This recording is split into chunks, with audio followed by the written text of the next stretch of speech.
The Green City Startup is an initiative of the City of Joburg in collaboration with the University of Johannesburg and Resolution Circle.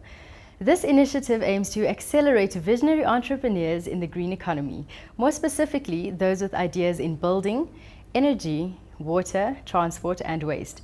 And this is the final episode of the Green City Startup Show.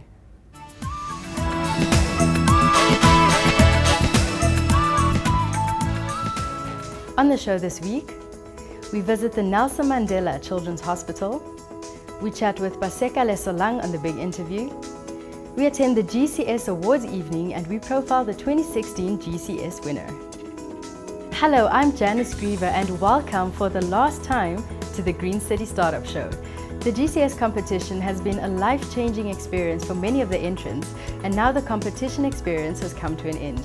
But it's the beginning for the entrepreneurs who have benefited from this initiative.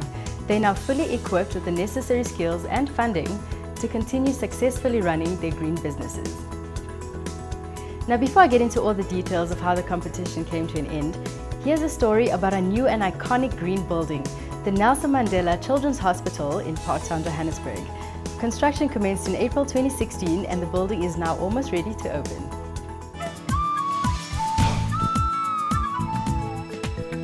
The reason that we're here actually started around 2007 when Madiba asked the Nelson Mandela Children's Fund. As you know, they deal with child-related issues throughout the country, but he actually just had a very simple question for them when he was like, what is happening with children's healthcare in the country and what can we do to improve it? From there, the Children's Fund started doing research and pre-feasibility studies to look at the state of children's healthcare.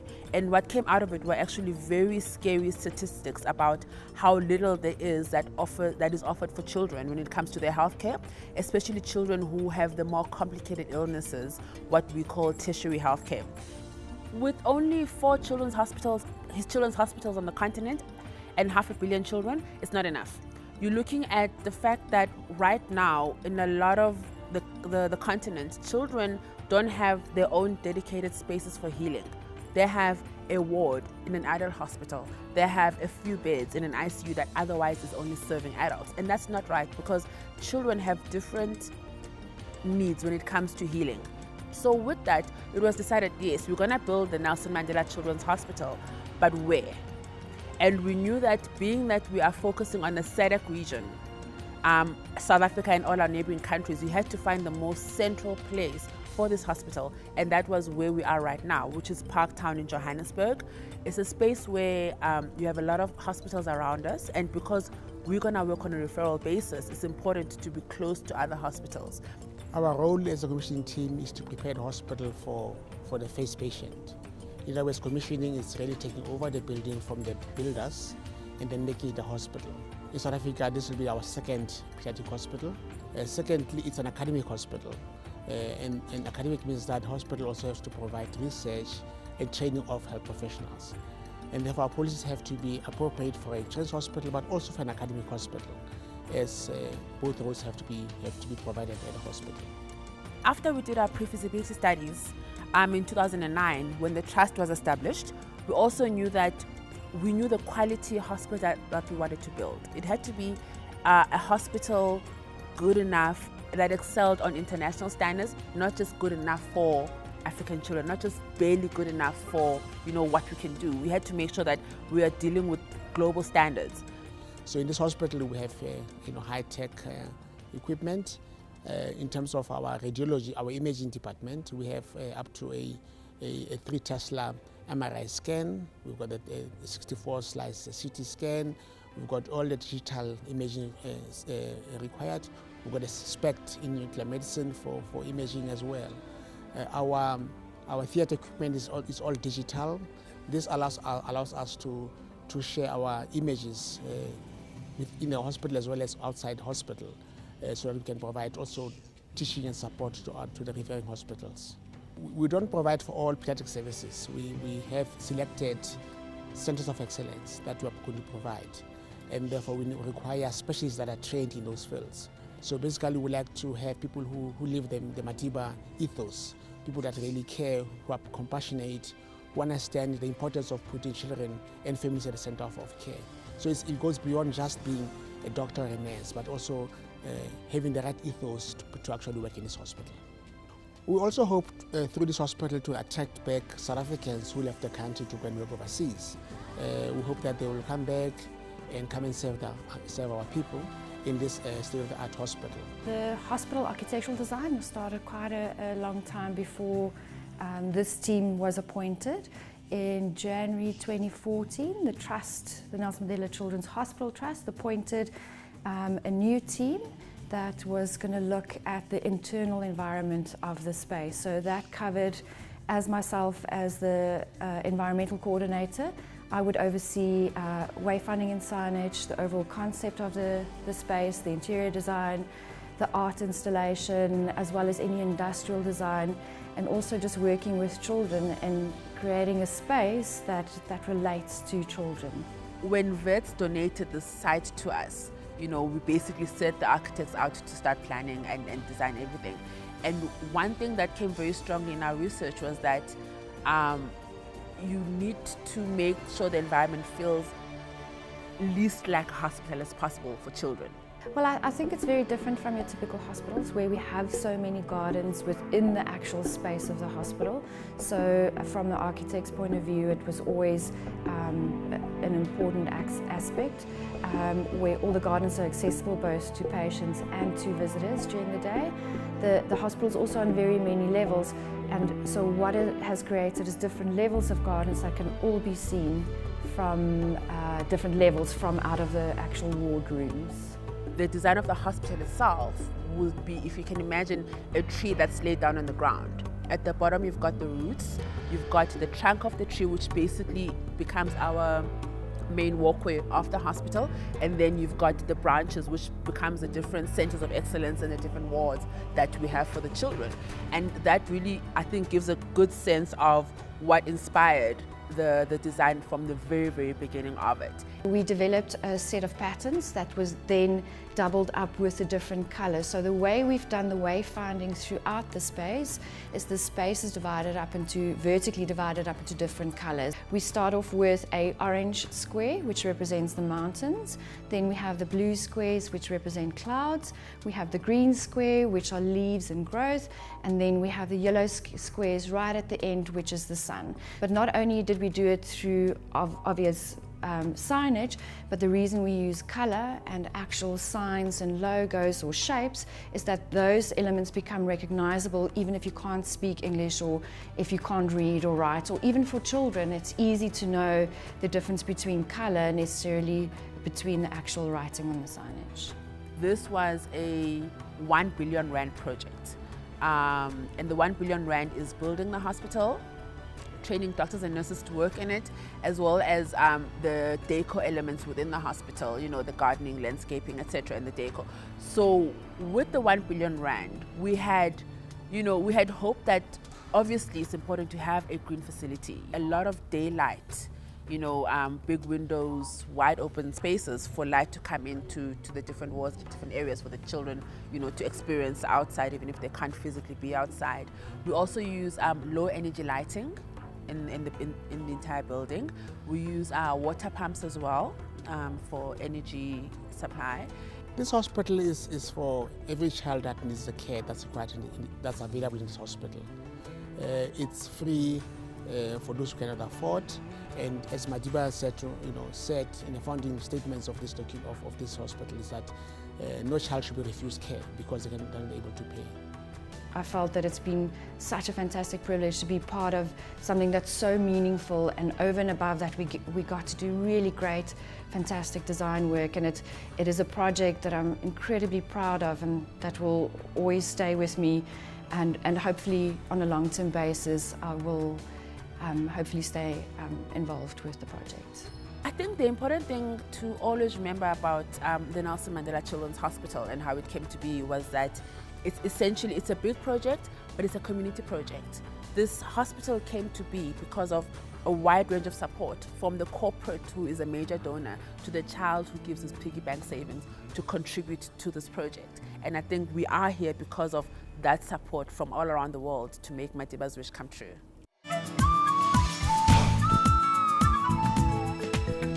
For more of our videos, visit our website www.TheGreenCityStartup.co.za. Next, with some entrepreneurial hints and tips, here's Brandon.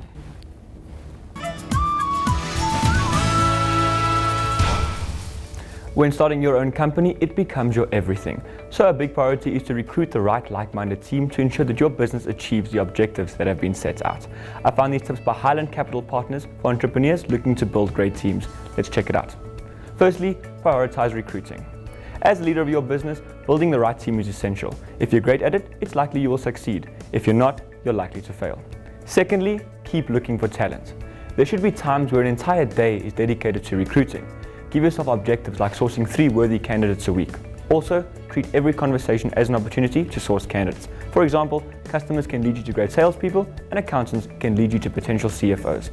Thirdly, use recruiters.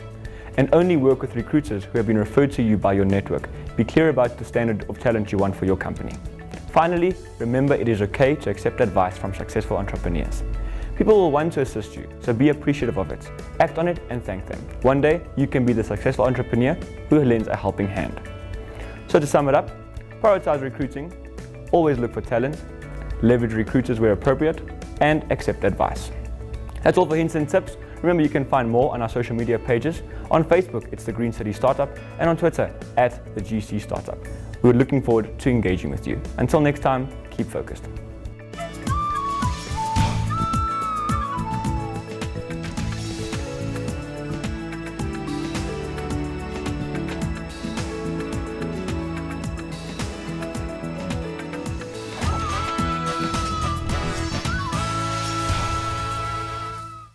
It's always inspiring to speak to other entrepreneurs and hear their stories, how they made it, what challenges they faced along the way, and what their future plans are. We had a chat with the previous GCS winner, Paseka Lesalang, on The Big Interview.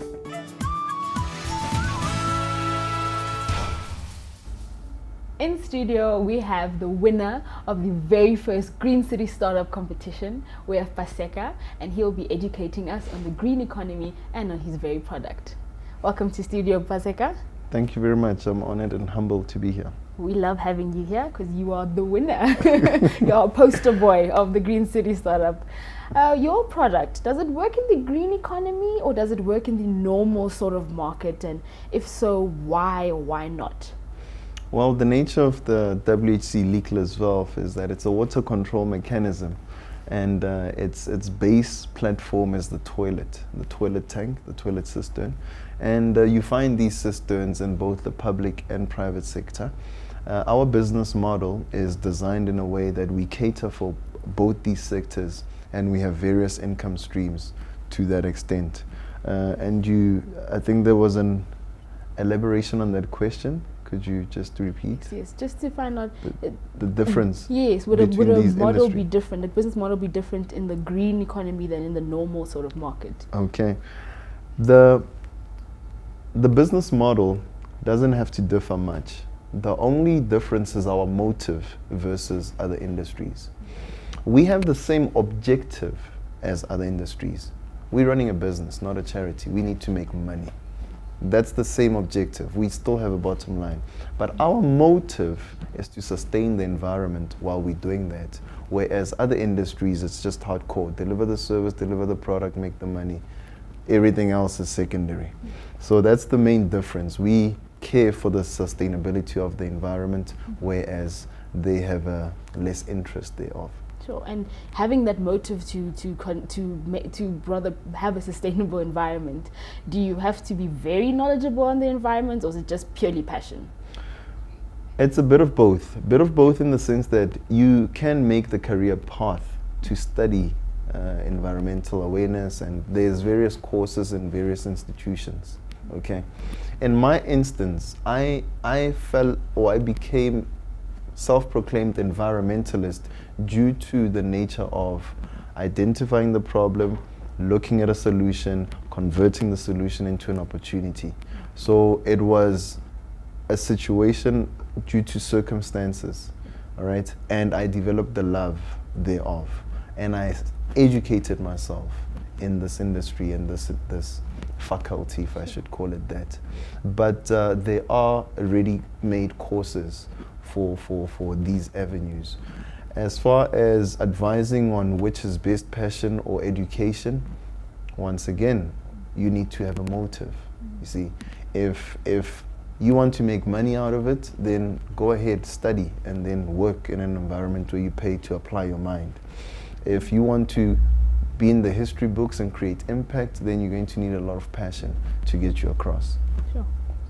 And please tell me, you have an approach to this as I want to save the world, save the green economy, save the environment and be sustainable. But don't these issues get a bit overwhelming because there's so many? These issues are honestly depressing. Depressing from face value. When I took on saving the world, to the average person is you want to be Captain Planet and you want to look all good. But what keeps me sane is actually the reward thereof. There are so many problems, but the thing is, I don't view problems as problems. I see them as opportunities. In every problem lies a possible solution. If you can convert that solution into an opportunity, then there is a lot of reward to that extent. And I personally want to contribute to society. So solving problems become secondary to me, or rather my second nature. And that's why I made the bold statement, I want to save the world, because saving the world gives me enough opportunity to leave a legacy. And in the quest to save the world, I could leave, hopefully, a great legacy for my great grandchildren, people I hardly know and will ever know, to actually have stability and probably sustain what I started. And let's say I'm a person who also sees a problem somewhere in a sector. Let's say it's in the area of, there's a lot of trash in Joburg, and I want to create an opportunity, but I just have no idea where to start. Where do I go? What do I do? First and foremost, you shouldn't think of complaining. When you see that problem, ask yourself, the person you're going to complain to, what do you expect them to do? And why can't you do that instead of them? So in other words, it's not what the country can do for you, it's what you can do for the country. So think it through as that person who's supposed to give you the answer. This is what I'm going to do. Be that person. As soon as you can do that, you open your mind to solutions. Once you find the viable solution, see if there is a case in point for the community or case in point for the economy. And either way, you have started a journey which would just unravel and blow your mind. It could turn out to be one of the best things that have ever happened to you. So that's what I suggest they should do. Do not complain. Look for solutions. Sure. Yeah. And now, as an individual who doesn't have a big grand idea, but want to be more green and more conscious in my own home or at the workplace, can you give us maybe one practical tip of what we can do? There's so many that I can give you. One would be,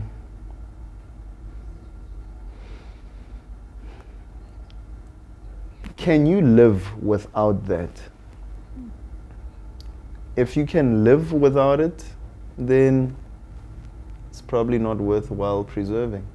But if you can not live without it, then you better do something about it. This varies from switching off the light when you're not in that room, to closing the tap when it's dripping, to attending to a leaking tap where possible.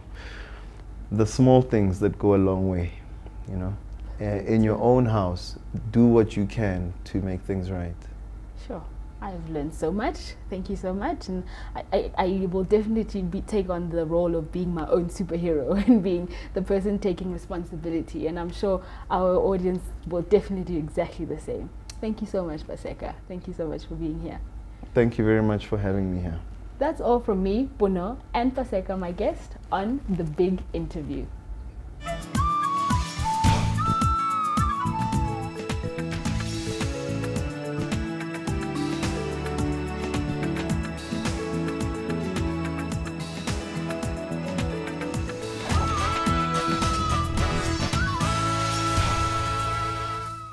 Still to come on the show, a recap on this year's GCS finalists.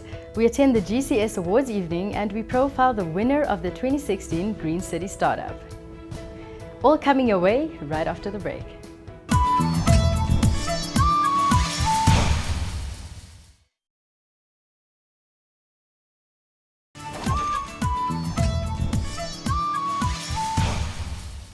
As I've mentioned, this is the final episode. Now, it's been both a challenging and an exciting journey for the finalists. We now recap all their ideas and see what kind of progress they've made throughout the competition.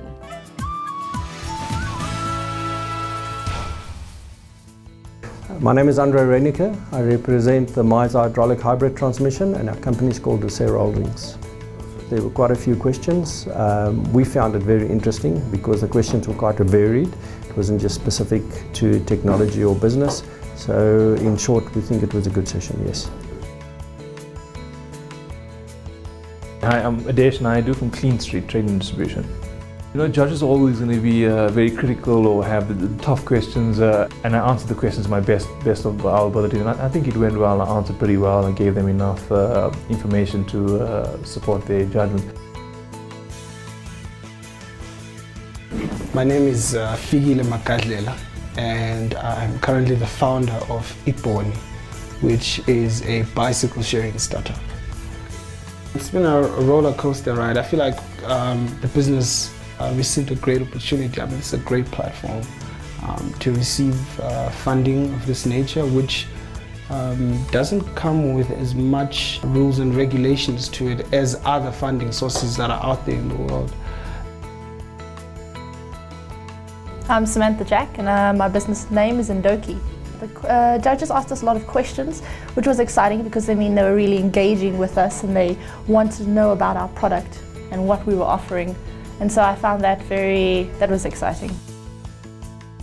Orion Herman from a company called Liquid Gold. We were confident in the pitch. We were able to demonstrate the business model, more importantly, as well as the product and the prototyping. It became a bit challenging at the end when a lot of questions were asked, which was good. But overall, I felt confident and I felt that it went well. My name is Simpiwe Mtambo. I'm from Hoshihadi Tradings and we manufacture biodegradable and affordable sanitary pads. The judges were focusing very much on the business model. They wanted to know answers around pricing, around our distribution, so really the business aspect. David Fincham from Raidawi Fish Farms. I believe our presentation was well received by the judges. They certainly asked us a lot of interesting and probing questions, and I think we were able to give them enough information and the answers as to why the farm in a box and farming fish within the city would be a really valuable industry to develop.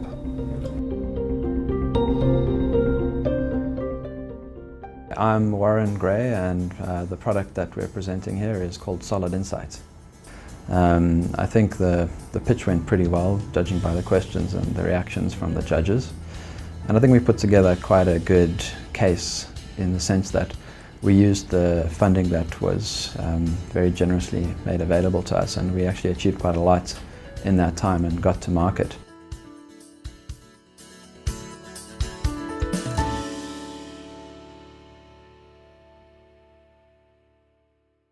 All the contestants had innovative business models, and everyone who was a part of this competition gained something in the form of capital and knowledge, as well as mentorship. Out of all these bright entrepreneurs, the top 3 were chosen as winners, and they were announced and presented with prizes at the GCS Awards evening.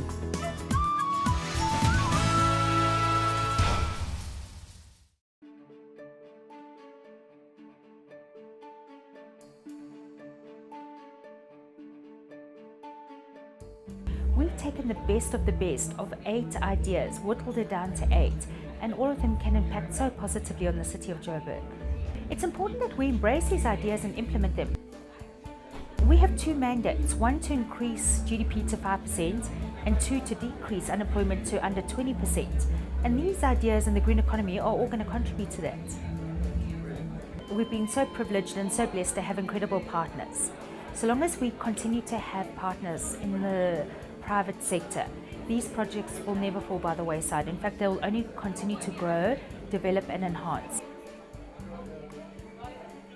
I would like to congratulate all the participants here tonight. You're already winners, and I hope that you will make it all big in business. Use this opportunity. But I have one request, and I think it's something that's been driving me for a while, is we need role models, we need mentors. I need the small people that have gone through the exercise and that can come back, Baseka at the back, and they can tell people you've gone through this and help the new generation. Let's give back. You know, they say it's very trite to say, you're all winners. But in a sense, we can't really predict who from the finalists is really in the end going to make the best go of it. All we know, to be in the top 8, you're already at a level that we think you could really make a go of it. We judged each contestant on 3 criteria. One is entrepreneurship and team. The second thing we really looked at, the green technology. Is this really cutting edge green tech, or is there something in it? And the third is really around saying, okay, maybe it's not necessarily the world's newest technology, but the business model is very great. It's a second runner-up, 300,000 rands. And I hope I've got the pronunciation right. Waidawi freestyle.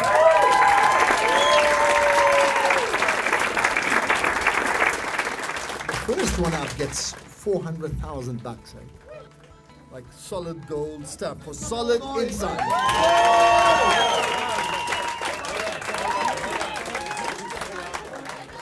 But here it is, R1,000,000 rands to the 2016 winner, Miser Hybrid Transmission.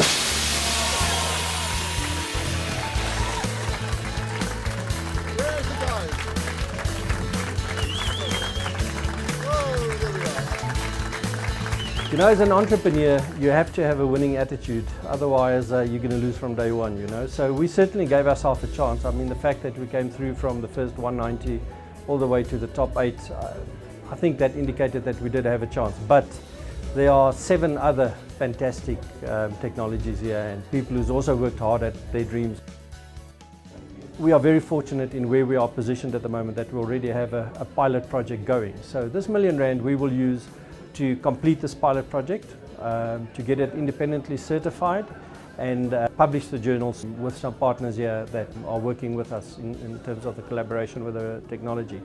That can all be done by the end of this year in terms of where we are at the moment. So effectively, this $1,000,000 puts us into commercialization and allows us to sell the first couple of units certainly within the next 3 months.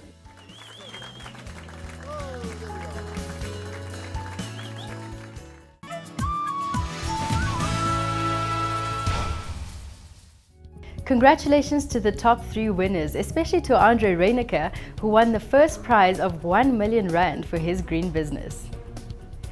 To talk about what can be expected in the next GCS is Ravi Naidu, founder and MD of the Design Indaba, as well as a key organizer of the Green City Startup competition.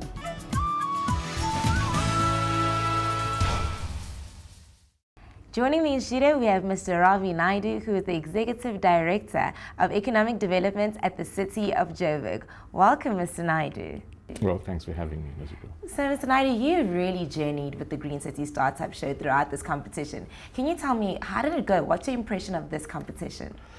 Well, we introduced it as a pilot in 2014, just to see whether or not this sort of thing would have a market, would take in Johannesburg. And after 2 years, and we're going into the 3rd year, I think it's been hugely successful. So as a pilot, it has exceeded our expectations. So yeah, there were certain things which we wanted to see come out of it. And if I had to tick the boxes, I'll say definitely we've achieved all the key things. And on those boxes and on those successes, what have been the highlights? What have been the main key points of success that you've achieved? Well, the reason why we brought the program into place is we wanted to find green solutions for Johannesburg. And through Johannesburg as the lead city for South Africa, commercial hub for South Africa, to bring it into, to take problems, climate change problems, water shortage problems, problems about power, security of supply, waste management and so on, take those problems and from there develop business solutions So you develop, essentially businesses out of your pain. And that's really where the best businesses come from. And even though the city is not an organization that runs businesses on behalf of citizens or for citizens, it's really the platform to bring the entrepreneurs together with universities and other science bodies and link it to the private sector. So just to clarify then, what is the support in the afterlife of the competition for the winners or the entrants? How do they get supported moving forward? In the afterlife. Yeah. So there is an afterlife, and that's very important. So what we want to do with the program, and we have developed this already, is to have an alumni. So it's like you finish with the Ivy League, but it's there forever. And there are people you can call as a network. So even as the program was developing, we made sure that the finalists all engaged together in a learning network. So they were competing to win, but it wasn't so cutthroat that they would not share ideas, because you are essentially, you're not just supporting the business idea. I think you're probably supporting the person, because maybe this idea wouldn't exactly take off the way they would like, but their next idea from the same person would be better. And with the city has convened that group, and with our partners here at the University of Johannesburg and Resolution Circle as a technology hub also to play a role. And then so each year's class, as it were, works together with the previous year. So it was interesting in the awards for the second year, the winner from the first year was there to give his experience and what worked, and he shared some very interesting stories. So we want to build that network, so the program accumulates as a learning network, and as one where they might even collaborate as sharpshooters and future business champions together, and come up with something even better than what they might have come up with individually. We're here at GCS, so very excited about the next competition. So thank you so much for joining us, Mr. Naidu. Well, thank you very much for having me. We appreciate your insights. Fantastic. That's it from us, guys. Thank you for joining us. That was Mr. Ravi Naidu, the Executive Director for Economic Development at the City of Joburg. Till next time.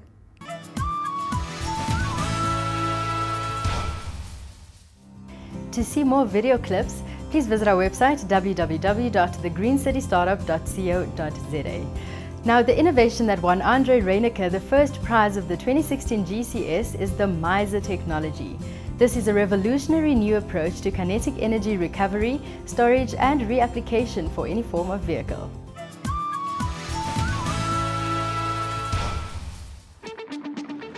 We can reduce emissions, effectively have a smaller engine to do the same work as a larger engine. Miser addresses energy efficiency. Good day, my name is Andre Reinecker. I'm the Managing Director at City Holdings. We have developed a technology called Miser. It's a hydraulic hybrid transmission, effectively targeting the automotive sector. We developed it because there's a huge challenge in the world at the moment regarding quality of living, the cost of fuel, and all the harmful gases, the greenhouse gases just floating around, and we know what's happening with the ozone layer and all those kind of things. Miser, being a hydraulic hybrid transmission, is a system that effectively targets engine optimization, and it recovers lost kinetic energy. So when you're driving and you're stopping and starting and those kind of things, you're losing kinetic energy. Any vehicle does that. So we recover that and we store that in an accumulator. What you see here is a transfer case and a pump. So this is the first part of the Miser installation that we do. This gets connected into the transfer case and connected to the pump. We have the accumulator. What you see here is quite a big one for a truck, a nice sized truck. Once it's filled up and it's powered up, if we want to call it that, the system will decide and drive it back through the pump and all the way back through the prop shaft to the rear wheels to drive the vehicle forward again. Here we're looking at the physical installation. Above me you can see the gearbox underneath the truck. This is where the Miser pump gets fitted. The Miser pump is then connected backwards to the accumulator or the energy storage device, and from here we'll either drive storage back to the wheels to propel the vehicle, will save energy back into the energy storage system. The control system is by far the most important bit of this whole installation. Having 13 modes of operation, it will decide which combination of the engine or the hydraulic power it will be using at the end of the day. There are three pretty important modes. The first one being the regenerative braking. And that typically when you drive any kind of vehicle and you're braking and stopping and starting and accelerating and decelerating, you are losing kinetic energy. And that's energy that can be used again. So what regenerative braking does, it actually captures that energy and stores it in the accumulator for use later on in the vehicle. Secondly, if we think of engine optimization, and you want to get the vehicle to run at the best fuel consumption, or as we call it, specific fuel consumption line, we have two modes that operate for that. The first one is called torque summing. The second one is called speed summing. And effectively what these two modes do is they make sure that the engine is optimized and the whole system as such, so that we can run as close as possible to that fuel consumption line and thereby save as much fuel as possible. If we look at the global definition and everything that happened in Paris and across the world at the moment in terms of saving the planet, we would fall within energy efficiency. And energy efficiency is pretty important because if we can use the energy we're using, be that a vehicle or anything else out there, better, then we can save on all the fossil fuels which are becoming a challenge in any case, etc., that we're burning to drive vehicles forward, etc. So energy efficiency is where we play. You know, one of the things that go hand in hand with saving fuels is CO2 or carbon dioxide reduction. It's basically a parallel line. So if we can save a large amount of fuel, we can reduce the emissions by a huge percentage. So we most definitely do that, and that is our way of contributing to a better quality of life for everybody in the world. We implemented MISA in a proof of concept by building it into a vehicle in South Africa. We were able to test all 13 modes over a period of 9 months. It was satisfactory to the point that everything worked the way we expected it to work, so the engineers were able to sign off on it and we were able to continue with it. We have patented the idea as well, so we're actually ready to go commercial, but before we can do that, we need to complete our pilot projects, which we are doing at the moment with a large transport company and a vehicle company that has a lot of stop and start, like compacting and refuge removal, etc. That should be done in this year, so in theory, we can actually go commercial in this year, but we might just delay to next year just to not rush into it. There are many people that will benefit from MISA. First of all, every single vehicle owner who has a MISA installed will save fuel because we are hydraulic, we're scalable from small to large, so in theory we can install it in any size vehicle. But just in terms of life, all of us, every single one of us, because by reducing emissions and saving money, we are making sure that we add to the value of improving the quality of life for every person on earth. We have a very good team working on this idea. At the moment, we're still a small team in-house, a couple of business people, a couple of engineers. But in terms of the work that we're doing, we have business people, engineers, mechanics, very specialist skills. Some of those that we outsource to people and companies in South Africa and across the world, just to keep our costs down at the moment, basically. But yeah, there's quite a big team in working on this, made up of ourselves and the company where we're doing the pilot. If we look at MISA and specifically the hydraulic transmission, the exciting thing about this is that we positively affect everybody's life. We're saving fuel, we're reducing harmful gases or emissions from cars, we're reducing the cost of ownership of a vehicle because of the engine service cycles, etc. So that's pretty exciting for us to be part of that process in everybody's life. So our mission statement in terms of this whole project and our company is that we want to be the best of breed supplier of energy saving and engine optimization systems for the vehicle owner out there.